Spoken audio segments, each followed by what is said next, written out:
সিলেটে সাম্প্রতিক সময়ে বেড়েছে সড়ক দুর্ঘটনা। গত ১.৫ মাসে সিলেট বিভাগে সড়ক দুর্ঘটনায় মারা গেছেন অন্তত ৬৮ জন। এর মধ্যে গত সর্বশেষ শুক্রবার সুনামগঞ্জের ধর্মপাশা উপজেলার বাদশাগঞ্জ পাবলিক বালিকা উচ্চ বিদ্যালয়ের সামনের সড়কে ব্যাটারি চালিত অটোরিকশার ধাক্কায় প্রীতম নামের ৫ বছরের এক শিশুর মৃত্যু হয়েছে।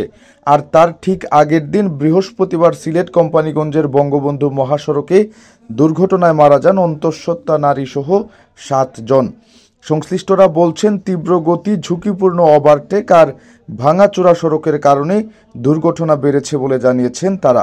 সাম্প্রতিক সময়ে সবচেয়ে ভয়াবহ সড়ক দুর্ঘটনা ঘটে ৭ জুন ভোর ৫:৩০টার দিকে দক্ষিণ সুরমার নাজির বাজার এলাকার ঢাকা সিলেট মহাসড়কে।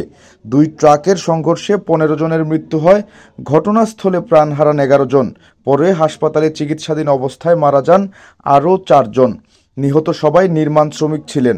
সিলেট মহানগরের আম্বরখানা বড়বাজার থেকে পিকআপে করে প্রায় ৩০ জন নির্মাণ শ্রমিক একটি নির্মাণাধীন বাড়ির ছাদ ঢালাই কাজে যোগ দিতে জেলার ওসমানীনগর উপজেলার তাজপুরে যাচ্ছিলেন। বুধবার ভোর ৫:৩০টার দিকে দক্ষিণ সুরমার নাজির বাজার এলাকার কুতুবপুর এলাকায় পৌঁছালে ঢাকা থেকে ছেড়ে আসা সিলেটগামী মালবাহী ট্রাকের সঙ্গে শ্রমিক পরিবহনকারী পিকআপের মুখোমুখি সংঘর্ষ হয়। এতে ঘটনাস্থলেই মারা যান ১১ জন। হাসপাতালে চিকিৎসাধীন অবস্থায় আরও ৪ জনের মৃত্যু হয়। এ ঘটনায় প্রত্যেক পরিবারকে ২ লাখ করে টাকা প্রদান করেছে শ্রম ও কর্মসংস্থান মন্ত্রণালয়। এছাড়া আহতদের প্রত্যেককে ৫০,০০০ টাকা করে দিয়েছে মন্ত্রণালয়।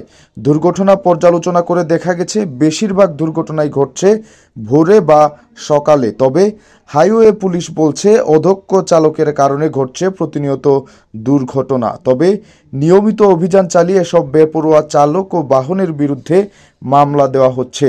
আর সড়কে মৃত্যুর সংখ্যার সবচেয়ে বেশি ঢাকা সিলেট মহাসড়ক। এই মহাসড়কটি যেন মৃত্যুর বিভীষিকা।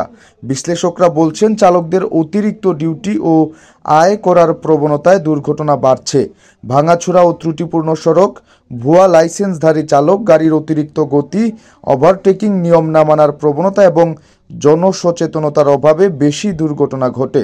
এছাড়া যানজটে পড়ে সময় ক্ষেপণ হওয়ায় পরবর্তীতে দ্রুত চালিয়ে তা পুষিয়ে নেওয়ার মানসিকতায় আর চালকদের বেসামাল আচরণের কারণে ঘটছে বেশিরভাগ দুর্ঘটনা। বাংলাদেশ যাত্রী কল্যাণ সমিতি জানিয়েছে, গত জুন মাসে সিলেট বিভাগে ৩৩টি সড়ক দুর্ঘটনা সংঘটিত হয়েছে। এতে প্রাণহানি হয়েছে ৪৬ জনের এবং আহত হয়েছেন ১১৪ জন। এদিকে গতকাল শুক্রবার পর্যন্ত চলতি জুলাই মাসের তথ্য বিশ্লেষণে দেখা যায়, বিভাগের ৪ জেলায় এ মাসের ২১ তারিখ পর্যন্ত সড়ক দুর্ঘটনায় ২২ জনের মৃত্যু হয়েছে। এদের মধ্যে ২ জন শিশু রয়েছেন এবং ১ জন ট্রেনে কাটা পড়ে মারা যান। এছাড়া চলতি মাসের ৮ তারিখে সিলেট তামাবিল সড়কের দরবস্ত এলাকার পল্লী বিদ্যুৎ অফিসের সামনে বাস ইজি বাইক সংঘর্ষে ৫ জন নিহত হন। জানা যায়, সিলেট থেকে ছেড়ে যাওয়া জাফলংগামী একটি বাস রাত ১০টার দিকে দরবস্ত এলাকার পল্লী বিদ্যুৎ অফিসের সামনে গেলে বিপরীত দিক থেকে আসা একটি ইজি বাইককে চাপা দেয়। এতে ইজি বাইকে থাকা ৭ যাত্রীর মধ্যে ৫ জন ঘটনাস্থলেই মারা যান। এ দুর্ঘটনায় কয়েকজন গুরুতর আহত হন। হাইওয়ে পুলিশ সিলেট রিজনের পুলিশ সুপার মোহাম্মদ শহীদুল্লাহ বলেন, সিলেটের অনেক স্থানে গাড়ির ছাদে কিংবা ভ্যানে যাত্রী পরিবহন করা হয়, যা নিষিদ্ধ। আমরা এ ধরনের যাত্রী পরিবহন গাড়ি হাইওয়েতে চলাচল করতে দেই না। তবে দেখা গেছে, বেশিরভাগ ঘটনা ঘটে ঈদ, উৎসব অথবা পিকনিকে যাতায়াতে। এছাড়া সংকীর্ণ রাস্তা, বেপরোয়া গতি আর চালকদের অসচেতনতার বিষয়টি তিনি উল্লেখ করেন।